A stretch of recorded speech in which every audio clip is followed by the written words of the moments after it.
Olivier qui vient nous rejoindre toutes les 2 semaines. Et il y a 15 jours, vous nous aviez déjà parlé des problèmes d'érection, mon cher Olivier. On continue sur cette thématique-là et on s'intéresse plus particulièrement au traitement aujourd'hui. Oui, plus particulièrement au traitement, parce qu'il y a une dizaine d'années, il y a eu une révolution dans la prise en charge des troubles de l'érection avec cette fameuse pilule bleue. Ah, d'accord. Et très souvent, quand on parle maintenant de l'érection, les gens disent bon, il y a un traitement, donc il y a un traitement, donc il y a une solution, donc on va prendre le traitement. Et donc la démarche, elle est très dans ce raisonnement un petit peu simple de dire on ne se pose pas de questions, on y va, il y a une solution. Bon, alors on va revenir sur la pilule dans quelques instants. On va revenir, oui, et merci. Non, allez-y, non, je ne vais pas vous couper, Olivier. C'est gentil. Et en fait, l'idée, c'est de se dire avant, de dire est-ce qu'il y a un traitement, c'est de se dire.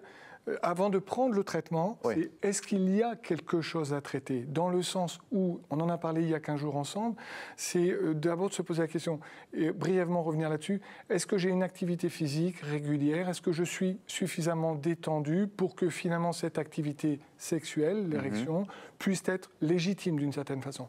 Quand je suis rincé, ça marche moins bien. Les bébés se font plus volontiers le week-end ou pendant les vacances que le lundi soir quand on a eu son inspecteur des impôts à déjeuner, quand on n'est pas détendu. Donc voilà. Donc ça, c'est quelque chose, quelle est ma forme physique? Une deuxième chose, c'est aussi, est-ce que je prends des médicaments? Est-ce qu'il y a des médicaments qui sont nouveaux, qui peuvent modifier mon état de forme? Et tout de suite, on pense à la tension artérielle. Quand on donne des médicaments pour l'hypertension, on va baisser la tension artérielle. Or, pour avoir une érection de qualité, il faut qu'il y ait quand même de la pression, de la tension dans les artères de la verge. Donc cette analyse des médicaments qui sont actuellement en cours, ça c'est quelque chose d'intéressant à voir. Et une dernière petite chose avant d'aborder plus particulièrement le traitement, c'est la notion de l'érection réflexe, ce phénomène totalement physiologique, naturel, dénué de toute arrière-pensée sexuelle qui est l'érection nocturne que les hommes peuvent avoir constatée le matin ou pendant la nuit. Ça, mécanique, ça, on va dire c'est mécanique. Voilà. Ça, c'est extrêmement important dans l'analyse, parce que quand on a des érections réflexes préservées, ça veut dire que, ouvrez les guillemets, comme vous l'avez dit Laurent, c'est que la mécanique fonctionne. La différence entre la nuit et le jour, c'est que la nuit, on a la tête un petit peu endormie, qu'on laisse, il y a une sorte de lâcher-prise. Voilà. Et ça rassure énormément que de dire, écoutez, il y a des érections réflexes qui continuent à fonctionner, donc a priori, ça ne doit pas être grave. Attention, on peut avoir, quand on a un sommeil pas assez profond, une absence d'érection réflexe. C'est pas parce qu'elles sont absentes. C'est pas systématique de toute façon. Oui, c'est pas parce qu'elles sont absentes parce que non possible, mais c'est parce qu'on n'est pas suffisamment endormi profondément pour leur laisser le libre cours de survenir. Voilà. Bon. Donc quelques petites pistes préalablement au traitement. Alors revenons sur cette fameuse pilule bleue qui a, donc vous l'avez dit, une petite dizaine d'années. Ça marche comment cette affaire-là? Alors c'est une révolution, mais attention. Quand on présente ce traitement, il faut comprendre que c'est... C'est le truc miracle, on se dit. Voilà, exactement. Ça a été considéré comme un miracle, mais c'est facilitateur de l'érection. Donc le médicament, la pilule bleue, que tout le monde connaît, et tous les autres médicaments qui sont apparus depuis, c'est facilitateur de l'érection, ça n'est pas provocateur. Je m'explique. Oui, il faut être un peu plus clair sur la différence des deux termes. Voilà. Quand vous prenez le comprimé, ça ne va pas, provoquer l'érection. Non. Quand vous rentrez dans votre voiture, ce n'est pas le fait de tirer sur le starter qui va faire que ça va démarrer. Non, il faut mettre la clé de contact et mettre du carburant. La clé de contact et le carburant dans le démarrage d'un véhicule, eh bien, c'est ce qui l'a fait marcher. Dans l'érection, c'est la disponibilité, la relaxation, l'excitation, on y revient, finalement. Le couple. C'est ça qui permet le terrain prédisposant à la survenue d'une érection. Et après arrive ce médicament qui, s'il y a cette ambiance préalable, va permettre de faciliter l'apparition de l'érection.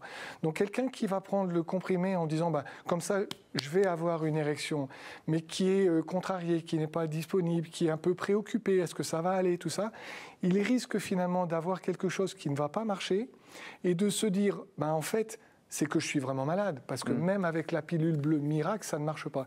Et cette analyse n'est pas forcément bonne. Ça veut dire que de toute façon, avant de prendre ça, il faut quand même consulter? Ça veut dire qu'il faut avoir du recul. Il faut avoir du recul, on s'est dit, mais dans un état qui permet que... Voilà, on ne va pas faire un footing quand on n'est pas en forme.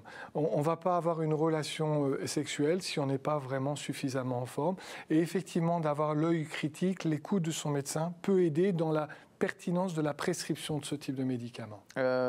Parfois, c'est quand même un peu... Il y a des causes? C'est un peu grave? Alors oui, il y a aussi des traitements pour des causes organiques, c'est-à-dire des maladies qui peuvent provoquer des troubles de l'érection. Si on a une baisse de la libido, si on a beaucoup moins d'envie, si on ne se sent pas en forme, un état de fatigue, la composante hormonale, on sait que pour avoir des érections, il faut avoir la testostérone, l'hormone masculine par définition. Eh bien, un bilan hormonal avec son médecin traitant peut aider. C'est une notion, surtout la notion de libido, la notion d'envie.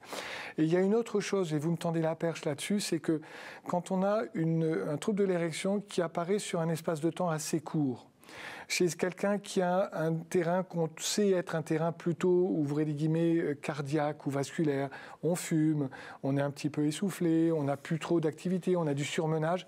Attention, il faut savoir, et ça c'est important pour les téléspectateurs, c'est que les vaisseaux de la verge sont plus petits que les vaisseaux du cœur et qu'un trouble de l'érection qui peut arriver parce que les vaisseaux sont de moins bonne qualité et en faire une bonne analyse permet de déceler un éventuel problème cardiaque qui serait survenu plus tard et qu'on aurait pu de se négliger si on n'y avait pas pensé. Et c'est alors où on parle de langor érectile. Ce sera le mot de la fin. Comme on peut parler d'un langor pour le cœur. Voilà. Un trouble de l'érection peut mettre la piste sur un problème cardiaque. Merci Olivier Anquemel pour ces précisions.